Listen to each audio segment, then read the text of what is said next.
وأحسن منك لم تر قط عيني وأجمل منك لم تلد النساء خلقت مبرأ من كل عيب خلقت مبرأ من كل عيب كأنك قد خلقت كما تشاء كتاب أنزلناه إليك مبارك ليدبروا آياته وليتذكر أولو الألباب. یہ کتاب برکت والی ہے جسے ہم نے آپ کی طرف نازل فرمایا ہے تاکہ دانش مند لوگ اس کی آیتوں میں غور و فکر کریں اور نصیحت حاصل کریں. اللہم صلی علی سیدنا محمد وعلی آل سیدنا محمد بعدد کل ذرۃ مئۃ الف الف مرۃ. سامعین و ناظرین کرام، السلام علیکم ورحمۃ اللہ وبرکاتہ.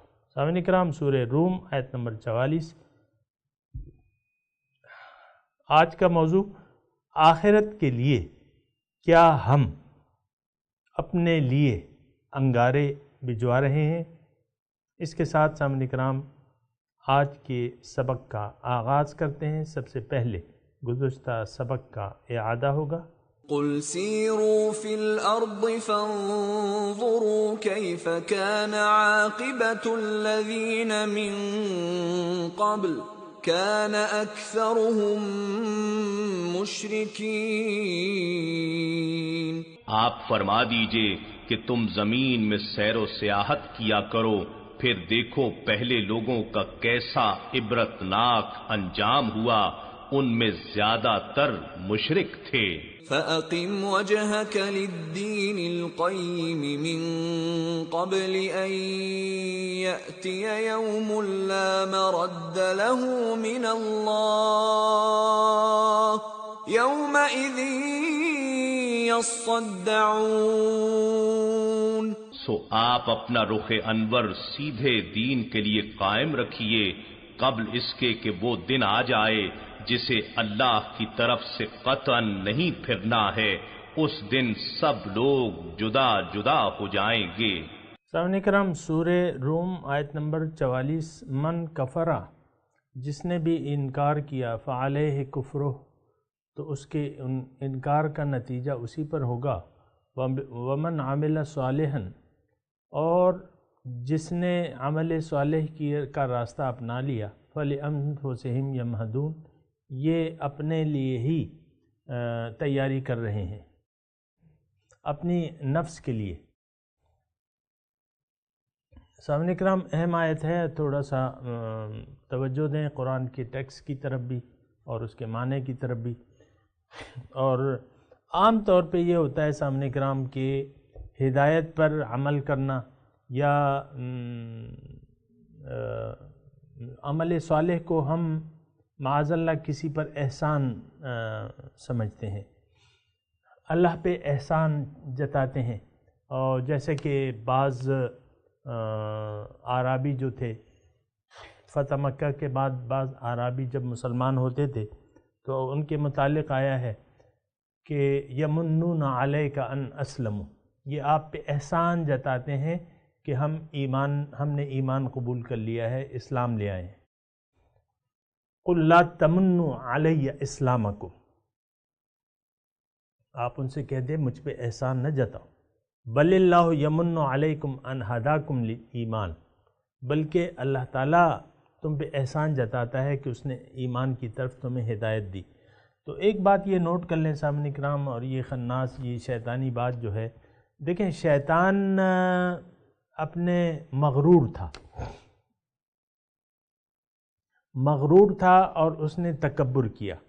یہ غرور جو ہے یہ پھر تکبر کی طرف انسان کو لے جاتا ہے، اور اس نے تکبر کیا کہ بھئی میں نے تو اتنی عبادت کی ہے، میں اس سے بہتر ہوں یا جو بھی تھا، لیکن وہ مغرور ہو گیا اپنی عبادت پہ، اپنی حیثیت پہ، انا خیر منہ، غرور آ گیا نا تھوڑا کہ میں اس سے بہتر ہوں۔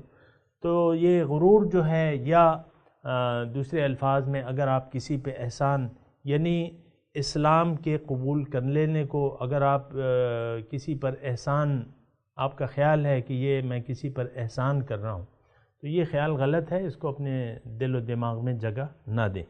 اصل میں تو اگر آپ دیکھیں، اسلام ایک نعمت ہے۔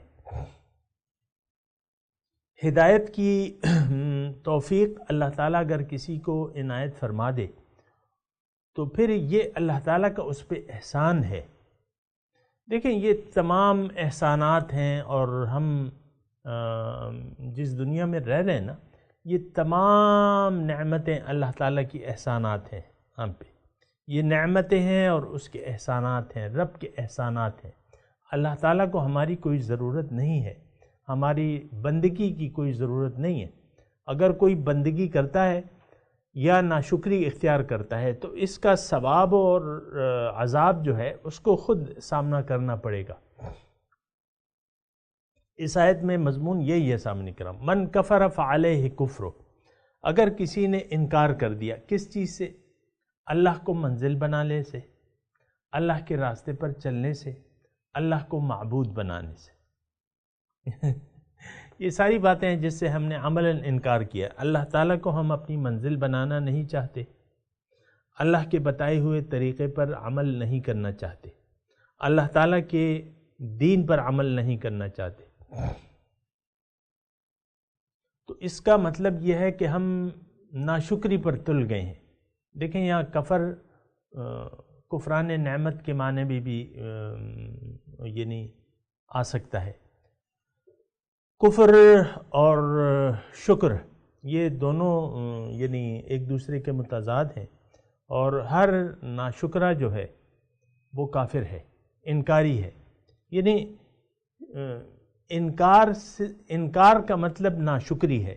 سامعین کرام، ایک نقطہ ہے، تھوڑا سا نوٹ کر لیں کہ شکر گزاری یہ ہے کہ آپ اللہ تعالیٰ کی نعمتوں کا احساس کریں، اس کو مان لیں، تسلیم کر لیں۔ اور اللہ تعالیٰ کی نعمتیں کیا ہیں؟ ہماری زندگی، ہمارا یہ وجود، ہماری طاقتیں، ہمارا اس دنیا میں وجود، یہ اللہ تعالیٰ کی نعمت ہے۔ یہ تمام قوتیں اللہ تعالیٰ کی نعمت ہیں، احسانات ہیں۔ اب اس نعمت کو اس مقصد کے لیے استعمال کرنا ہے جس مقصد کے لیے ہمیں یہ دی گئی ہیں، اور یہ مقصد کیا ہے کہ آپ اللہ کی طرف دوڑ لگاؤ۔ فَفِرُّوا إِلَى اللَّهِ، اللہ کی طرف دوڑ لگاؤ۔ انی لکم منہ نذیر مبین، میں اس کی طرف سے تمہیں ڈرانے والا ہوں صاف صاف۔ تو سامعین کرام، اگر کوئی اللہ کو منزل نہیں بناتا، چلیں میں اپنے الفاظ میں تھوڑا سا، اگر آپ اللہ کو منزل نہیں بناتے تو آخرت میں کیا ہے؟ فریق فی الجنت و فریق فی السعیر،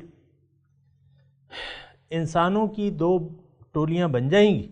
یعنی یہاں سے جب دوبارہ اللہ تعالیٰ انسانوں کو اٹھائے گا اور جدا جدا ان کے گروپ بنا لے گا، ابھی ہم نے گزشتہ سبق میں پڑھا ہے، یومئذ یصدعون، اس دن یہ ٹکڑوں میں بٹ جائیں گے، جدا جدا ہو جائیں گے۔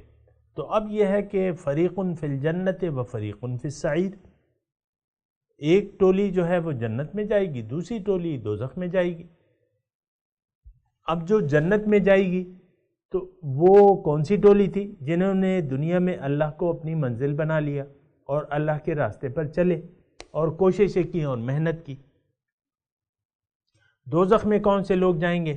جنہوں نے اللہ کو منزل نہیں بنایا، ظاہر دنیا کو اپنا مطلوب، مقصود و محبوب بنا لیا اور دنیا داری کے راستے پر چلے، اللہ کے راستے پر نہیں چلے، دنیا داری کے راستے پر چلے۔ تو اس کا کیا مطلب ہے؟ اس کا یہ مطلب ہے سامعین کرام کہ آپ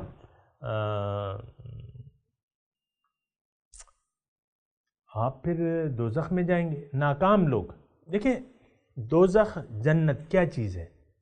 کامیاب لوگ جو ہیں وہ ان کی جگہ جو ہے وہ جنت ہے، ناکام لوگوں کی جو زندگی کے مقصد میں فیل ہو گئے یا جنہوں نے اس مقصد کو حاصل نہیں کیا، وہ لوگ ناکام ہیں۔ کامیاب اور بامراد کون ہیں؟ جنہوں نے اللہ کو اپنی منزل بنا کے اللہ کے راستے پر چلتے رہے۔ وہ آمنوا وعملوا الصالحات ہے نا دوسری جو آنے والی آیت ہے۔ تو بہرحال وہ ترجمہ سن لیں، ومن عمل صالحا، بہرحال چلیں ٹھیک ہے، یہ ابھی ایک آیت پہ ہم بات کر رہے ہیں۔ تو دیکھیں یا انسان عمل صالح کرے گا یا نہیں کرے گا۔ عمل صالح کس کا مقبول ہے؟ جس کا ایمان ہے۔ نیک اعمال کیا ہیں؟ یہ اللہ تعالیٰ کے چاہنے والوں کا طریق حیات ہے، طریق زندگی ہے کہ ان کے اعمال جو ہے اعمال صالحہ کہلاتے ہیں۔ من عمل صالحا، عمل صالح سے مراد سامعین کرام آپ کہیں ادھر ادھر نہ جائیں، بالکل صحیح آپ کو اندازہ لگانا چاہیے کہ عمل صالح وہ عمل صالح اس شخص کا ہوتا ہے جس کی منزل اللہ ہے، جس کی ترجیح آخرت ہے۔ اس کے تمام اعمال جو ہیں اعمال صالحہ ہیں اور وہ اللہ تعالیٰ کے راستے پر چل رہا ہے۔ دوبارہ میں یہ جملہ ذرا ترتیب سے بیان کر دوں۔ عمل صالح کس شخص کے اعمال صالحہ گنے جاتے ہیں؟ جس کی منزل اللہ ہے، جس کی ترجیح آخرت ہے، باطن ہے، اور جو اللہ تعالیٰ کے سیدھے راستے پر رواں دوا ہے۔ اب اس کی تمام زندگی کا ایک ایک حرکت جو ہے، ایک ایک لمحہ جو ہے، وہ عمل صالحہ میں لکھا جا رہا ہے۔ لیکن دوسرا جملہ بھی نوٹ کر لیں، اگر کسی کی منزل اللہ نہیں ہے بلکہ دنیا ہے، دنیا داری، ظاہر اس کی ترجیح ہے، باطن اس کی ترجیح نہیں ہے، اللہ اس کی منزل نہیں ہے، اس کی منزل ظاہر دنیا ہے، بہت پیسے کماؤں گا میں، بہت دنیا جمع کروں گا اور بہت سیر سپاٹے کروں گا اور یہ کروں گا اور وہ کروں گا، تو پھر اس کی منزل جو ہے وہ تو کیا ہوئی؟ اس کی منزل ٹھہری دنیا، اس کی منزل دنیا ٹھہری۔ یہ دنیا کے راستے پر، خواہشات نفس کے راستے پر چل رہا ہے، اور یہ بہت آسان ہے سامعین کرام۔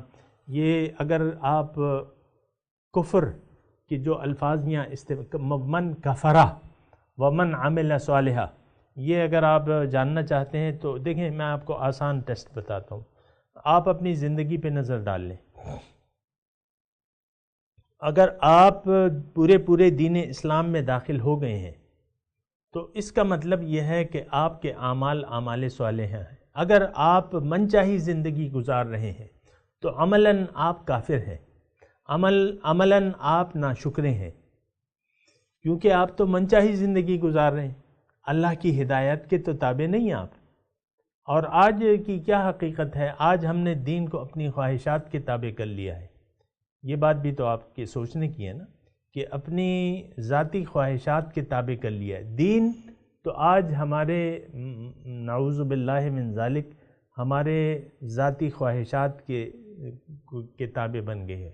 دین جو ہے اس کو ہم نے تابع کر لیا ہے ذاتی خواہشات کے، جو مرضی چاہا لے لیا، جتنا چاہا لے لیا، جتنا چاہا نہیں لیا۔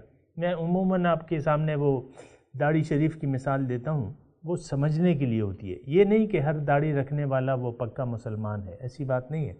لیکن ایک انسان اگر داڑھی چھوڑتا بھی ہے، اول تو داڑھی شریف جو ہے یہ سنت مبارکہ ہے، حضور کی سنت ہے، اور ظاہر ہے کہ حضور کی سنت سے انحراف کرنے والا جو ہے، من رغب عن سنتی فلیس منی، جس نے میرے طریقے سے انحراف کیا تو وہ مجھ سے نہیں ہے۔ عام طور پہ اس کو ہم اہمیت بھی اتنی نہیں دیتے، یعنی داڑھی شریف کو ہم ایک سنت کہہ کے اس کو ایوائڈ کرتے ہیں بہت سے لوگ جو ہے، اور سنت کو اس کا مقام نہیں دیتے۔ اور آج صبح ہی میں ایک جو بظاہر مذہبی اسکالر کے نام سے پکارا جاتا ہے ایک شخص، اس کی میں بات سن رہا تھا، تو ایک اس نے سوال کیا، وہ اپنا بہرحال وہ واقعہ طویل ہے، میں اس کے الفاظ آپ کو کہتے تھے۔ وہ کہتا ہے نماز صرف فرض ہے، باقی سنت جو ہے یہ تو نوافل کی حیثیت ہے. یہ الگ بات ہے کہ یہ رسول کی سنت کہلاتی ہے کیونکہ یہ رسول نے یہ دائمی طور پہ کیے ہیں. لیکن اگر آپ نے صرف فرض ادا کر دیے تو آپ کی نماز ہو جاتی ہے. بات تقریباً صحیح ہے، لیکن سنت مؤکدہ جو ہیں اس کا تارک جو ہے اور سنت کا تارک آپ کو خود معلوم ہونا چاہیے. حضور کی دیکھیں جو بھی سنتیں ہیں تو پھر اس کے ہم نے حضور کی سنتوں کو پوری کرنے کا حکم یا اس کی حضور کی اطاعت کا حکم ہمیں کس نے دیا ہے؟ اللہ تعالیٰ نے دیا ہے. وَمَا أَرْسَلْنَا مِن رَّسُولٍ إِلَّا لِيُطَاعَ، میں نے نہیں بھجوایا کوئی رسول لیکن اس لیے کہ اس کی اطاعت کی جائے. اب آپ نے حضور کی سنت کو تو کم درجہ دے دیا، جبکہ اس کا درجہ تو قرآن کا حکم ہے، قرآن کی نص سے ثابت ہے کہ اطیعوا اللہ و اطیعوا الرسول، اللہ کی اطاعت کرو، رسول کی اطاعت کرو. تو یہ تھوڑا سا معاشرے میں ایسے طبقات ہیں، بہت ہیں ایسے لوگ. بہرحال میں وہ کہہ رہا تھا، داڑھی شریف کی بات کر رہا تھا، اور بات میں یہ کر رہا تھا کہ دین کو ہم نے اپنی خواہشات کے تابع. اب داڑھی شریف ہے، اس کی ایک مقدار ہے، مقدار مطلب یہ ہے کہ مشت قبضہ برابر جو ہے وہ داڑھی ہونی چاہیے. اس سے کم جو ہے وہ حضور کی سنت نہیں ہے، عادت نہیں ہے، طریقہ نہیں ہے. اب بعض لوگ داڑھی، آپ کو پتہ ہے کہ کس طریقے سے داڑھی کا مذاق اڑاتے ہیں. بعض لڑکے وغیرہ جو ہے وہ تو داڑھی کے ساتھ، شیو کے ساتھ کھلواڑ کرتے ہیں. یہاں سے کٹ لے لیا، ادھر سے کٹ لے لیا، اور پھر باقی منہ صاف کر لیا، اور پھر ایک پتہ نہیں کیا چاند سا بنا دیا. اور یہ فرنچ کٹ کو بھی لوگ داڑھی کہتے ہیں. اور پھر آپ کی یعنی داڑھی اگر آپ چھوڑتے بھی ہیں، ساری زندگی داڑھی منڈواتے رہتے ہیں، اور پھر آخر میں داڑھی اب چھوڑتے بھی رہتے ہیں، تو وہ آدھے انچ سے آپ اس کو بڑھاتے نہیں ہیں. آدھے انچ آپ رکھتے ہیں اس کو، اور نائی سے کہتے ہیں کہ نہیں زیادہ بڑی داڑھی مجھے پسند نہیں ہے، اس کو بس چھوٹا رکھو. ایک سوتر، وہ بڑی مشین سے آپ اس کو لے لیتے ہیں، اور پھر باقی خط تو وہ ایک حجامت سی لگتی ہے، وہ داڑھی کے ساتھ کھلواڑ ہو گیا نا. یہ میں آپ کو کہہ رہا ہوں، بات میں اصل میں یہ کہہ رہا ہوں کہ یہ دین کے ساتھ ہم، یہ صرف داڑھی شریف کی بات نہیں ہے، ساری زندگی جو ہے یہ ہم اسلام کے ساتھ کھلواڑ کرتے رہتے ہیں. آپ کو معلوم ہے دفتر میں افسر صاحب بیٹھے ہوئے، اور قومی خزان جو اختیار اگر ہے ان کو سودوں کا، تو اس میں بھی کک بیکس ہیں، ٹینڈر میں بھی کک بیکس ہیں، اور پھر یہاں عوام کی جیبوں پر بھی، اور پھر نماز کے وقت جو ہے وہ نماز پڑھنے کھڑے ہو جاتے ہیں. تو بہرحال دیکھیں، یہ جو دین ہم نے لیا ہے نا، یہ تو اپنی خواہشات کا دین ہے، یہ دین نہیں ہے، یہ اپنی خواہشات نفس کی پیروی ہے. اس کا کوئی وزن نہیں ہوگا، یہ آپ کو میں بتا دوں. بہرحال یہ جو آیت ہم پڑھ رہے ہیں سامعین کرام، اس میں کیا ہے؟ من کفر فعلیہ کفر، اگر کسی نے ناشکری کا راستہ اختیار کر لیا تو اس کا وبال اسی پر ہوگا. اب دیکھیں ناشکری کا راستہ کیا ہے، یہ بھی ذرا نوٹ کر لیں. بے مقصد زندگی جو ہے یہ کفر ہے، یہ انکار ہے. حقیقت سے آپ انکار کر رہے ہیں، غیر اللہ کو آپ نے مقصود بنا لیا ہے، محبوب بنا لیا ہے، اور اللہ کو آپ نے اپنی منزل نہیں بنایا. تو اب یہ ہے کہ یہ کفر ہے، یہ انکار ہے. دیکھیں کفر کے وہ مطلب نہ لیں، بس یہ تو ہمارا مطلب وہ ذہنی خلجان ہے کہ ہم نہ کافر ہیں، نہ مشرک ہیں، اور نہ منافق ہیں. وہ نہیں، بس اصل جو ہے ناشکری ہے. ناشکری کیا ہے کہ آپ اللہ کی ہدایت سے عملاً آپ نے انکار کر دیا ہے، اللہ کو منزل نہیں بنایا، اور اللہ کی ملاقات کے لیے آپ تیاری نہیں کر رہے، اور پھر ظاہر کو آپ نے اپنی منزل بنا لیا، مقصود بنا لیا، اور اسی کے لیے آپ تیاری کر رہے ہیں. یہ کفر ہے، لیکن اس کا نتیجہ آپ کے حق میں ہی برا ثابت ہوگا، کسی پر اس کا اثر نہیں پڑے گا. اللہ تعالیٰ تو غنی عن العالمین ہے، تمام جہان والوں کی عبادت سے بے نیاز ہے. یعنی کسی کی عبادت کی اس کو ضرورت نہیں ہے. اگر آپ ناشکری کا راستہ اختیار کرتے ہیں تو اس کا نتیجہ ڈائریکٹ آپ پر پڑے گا. فعلیہ کفرہ، اس کا انکار. کس چیز سے انکار؟ حق سے انکار. اب حق جب میں نے الفاظ کہہ دیے تو آپ اس کا معنی سمجھ جائیں کہ کیا اس کا معنی میں نے کیا ہے. ومن عمل صالحا، اگر کوئی اللہ کو منزل بنا کے، سامعین کرام الفاظ توجہ سے سنیں، اگر کوئی اللہ تعالیٰ کو اپنی منزل بنا لیا، کسی نے اللہ ہی کو اپنا مقصود و محبوب و مطلوب بنا لیا اور اللہ کے راستے پر چل پڑا، حضور صلی اللہ علیہ وسلم کی طریقے کے مطابق سنتوں کی پیروی کرتے ہوئے اللہ کے راستے پر چلا، تو یہ عمل صالح ہے. یعنی زندگی دین کے مطابق ڈھال لی اس نے، اللہ تعالیٰ کے حکم کے سامنے سر جھکا دیا، یہ عمل صالح ہے. فَلِأَنفُسِهِمْ يَمْهَدُونَ. مہد آپ بچھونا کہتے ہیں نا کہ مہد، اطلب العلم من المہد الی اللحد، مہد سے لحد تک تم علم کی طلب کرو.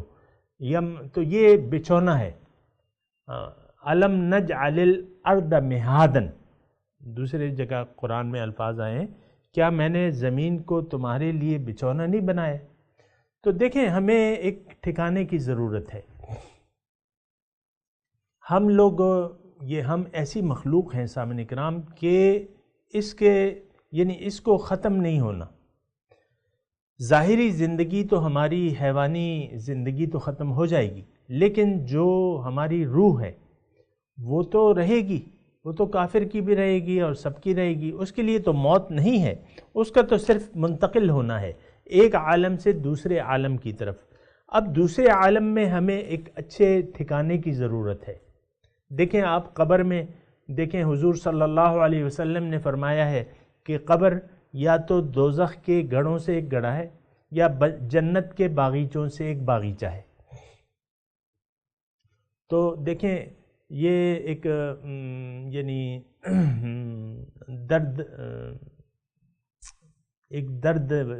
درد والی آواز سے میں آپ کو کہہ رہا ہوں کہ ہمیں بچھونے کی ضرورت ہے. ہمیں دنیا میں تو ہم ایک اچھے ٹھکانہ، ایک اچھا بچھونا چاہتے ہیں، لیکن ہمیں اس سے زیادہ آخرت کے لیے جو ہمیشہ رہنے والی جگہ ہے، قبر کے لیے، سب سے پہلے قبر کے لیے ایک اچھا ٹھکانہ، ایک اچھا بچھونا چاہیے. دیکھیں وہ مومن کی روح جو ہے وہ جب اس سے حساب کتاب ہو جاتا ہے تو اس سے کیا کہا جاتا ہے؟ یاد ہے آپ کو؟ نم کنومت العروس، سو جاؤ پہلے رات کی دلہن کی طرح، کہ اس کو محبوب کے سوا صبح کوئی نہیں جگائے گا. تو یہ قبر میں تو ہم نے جانا ہے. میرا وقت تو انشاءاللہ قریب ہے، آپ بھی جب بھی جانا ہے تو آپ جائیں گے، اور لیکن قبر میں ایک ٹھکانے کی آپ کو ضرورت پڑے گی، ایک بچھونے کی ضرورت پڑے گی. یہ نہ ہو کہ قبر کو آپ دوزخ کے گڑھوں سے ایک گڑھا بنا لیں اپنے اعمال کے ذریعے. نہیں، آپ کو عمل صالح کرنا ہے. آپ کو اللہ کو اپنی منزل بنا کے اللہ کے راستے پر چلنا ہے. تو پھر کیا ہوگا؟ آخرت کی جو پہلی منزل ہے وہ برزخ ہے، عالم قبر ہے، اس میں آپ کو ایک اچھا ٹھکانہ چاہیے، اچھا بچھونا چاہیے. تو من عمل صالحا فلانفسہم یمہدون. اب پھر آپ جائیں گے دوبارہ جب آپ زندگی ملے گی انشاءاللہ روز قیامت کو، تو وہاں بھی آپ کو ایک اچھا ٹھکانہ چاہیے. روز محشر میں بھی آپ کو حضور صلی اللہ علیہ وسلم کے لواء الحمد کے جھنڈے کے نیچے آپ کو ٹھکانہ چاہیے.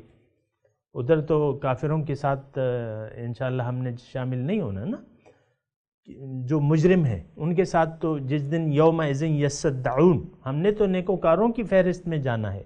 جب نیکوکاروں کی فہرست میں جانا ہے تو پھر یہاں عمل صالح کرنا ہوگا اور اللہ کو منزل بنا کے اللہ کے راستے پر چلنا ہوگا. تو من عمل صالحا فلانفسہم یمہدون، اپنے لیے وہ بچھونا بنا رہے ہیں. وہ ایک واقعہ ہے نا اقبال کا. اقبال عالم رویا میں خواب میں جنت اور دوزخ کا معائنہ کرنے کے لیے گئے، فرشتہ ان کے ساتھ تھا. تو جب وہاں پہنچے تو وہ وہاں نہ آگ تھی اور نہ وہاں کوئی جنت کے وہ تھے۔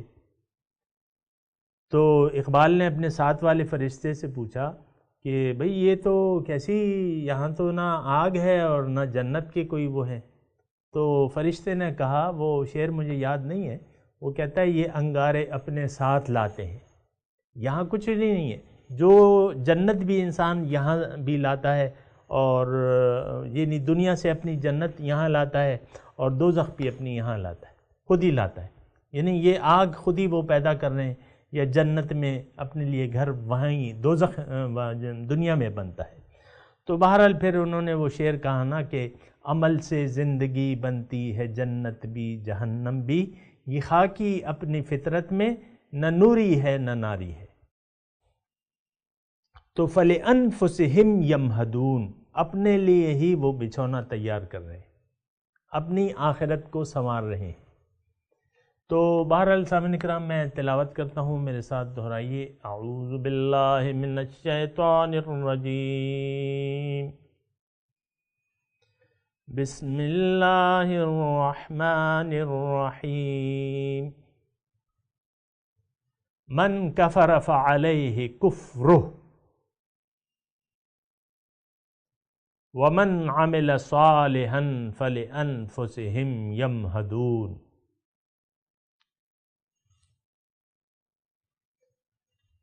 جی اب ترجمہ سنا دیں۔ من کفر فعلیہ کفرہ،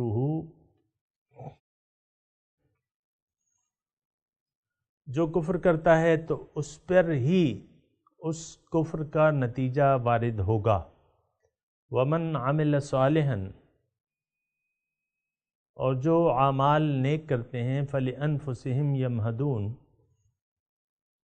تو اپنے لیے ہی یہ اپنا آخرت سنوارتے ہیں۔ سامعین کرام اب ان آیات کی تلاوت اور ترجمہ۔ من كفر فعليه كفره ومن عمل صالحا فلأنفسهم يمهدون. Whoever disbelieves, upon him falls his disbelief, and whoever acts righteously, they are preparing for themselves. سامعین کرام اس کے ساتھ ہی آج کے درس کا وقت اختتام کو پہنچا۔ اگلے درس میں انشاءاللہ ملاقات ہوگی۔ وآخر دعوانا ان الحمدللہ رب العالمین، والسلام علیکم ورحمۃ اللہ وبرکاتہ۔